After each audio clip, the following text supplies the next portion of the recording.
To Mozart. What junipers are these, inlaid with flame of the pomegranate tree?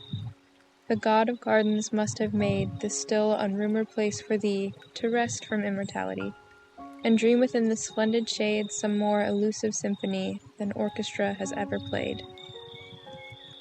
The garden, in A major, poco sostenuto. The laying tide of inarticulate air breaks here in flowers as the sea in foam, but with no satin lisp of failing wave, the odor-laden winds are very still. An unimagined music here exhales an upcurled petal, dreamy bud half-furled, and variations of thin, vivid leaf, symphonic beauty that some god forgot.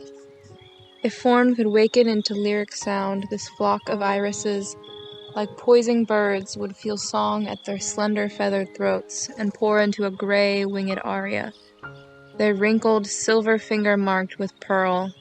That flight of ivory roses, high along the airy azure of the larkspur spires, would be a feud to puzzle nightingales with tool evasive rapture, phrase on phrase, where the hibiscus flares would cymbal clash, and the black cypress like a blossom bassoon would hum a clouded amber melody.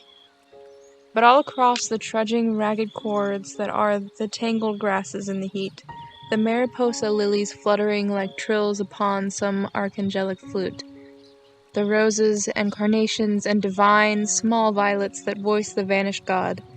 There is a lure of passion-poignant tone, not flower pomegranate, that finds the heart as stubborn a bows do, can breathe in air nor poppies nor keen lime nor orange bloom. What zone of wonder in the ardent dusk of trees that yearn and cannot understand vibrates as the golden shepherd horn that stirs some great adagio with its cry and will not let it rest? O tender trees, your orchid like a shepherdess of dreams calls home her whitest dream from following elusive laughter of the unmindful god.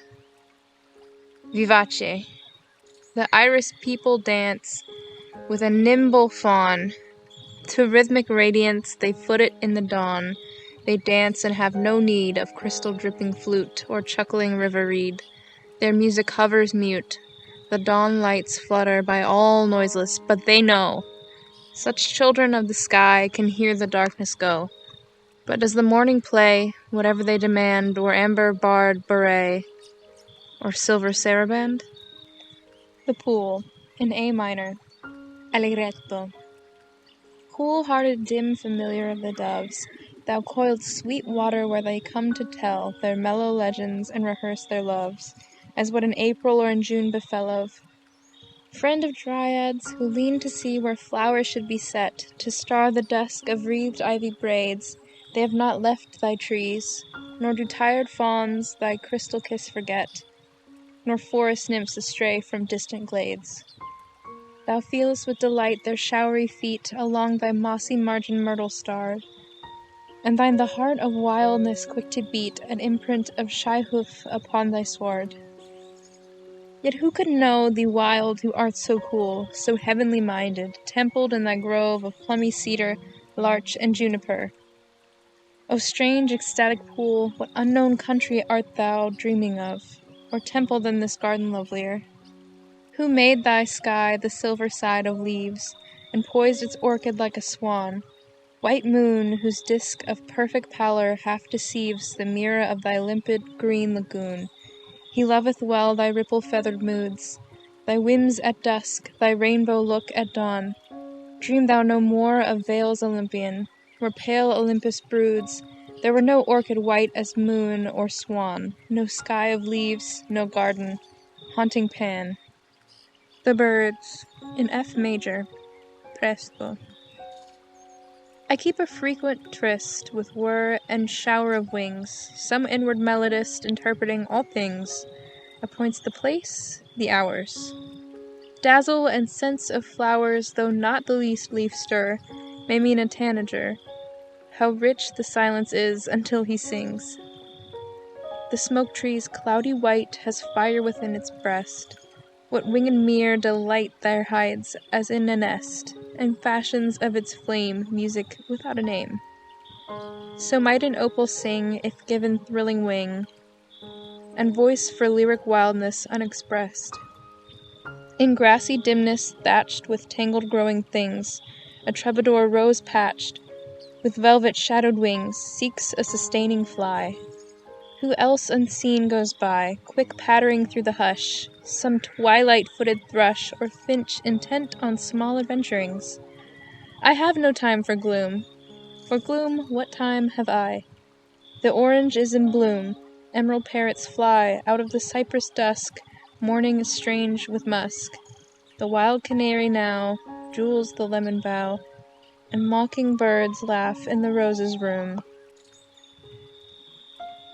The Orange Tree, in D major, Presto me lo assai. The blossom-powdered orange tree, for all her royal speechlessness, out of a heart of ecstasy, is singing, singing nonetheless. Light as a springing fountain, she is spray above the wind-sleeked turf, dream daughter of the moon's white sea, and sister to its showered surf. To the moon, in A major, allegro con brio. Moon that shone on Babylon, searching out the gardens there, can you find a fairer one than this garden anywhere? Did Damascus at her best hide such beauty in her breast? When you flood with creamy light vines that net the somber pine, turn the shadowed iris white, summon cactus stars to shine. Do you free in silvered air wistful spirits everywhere? Here they linger, there they pass, and forget their native heaven. Flit along the dewy grass, rare Vittoria, Sappho even. And the hushed magnolia burns incense in her gleaming urns.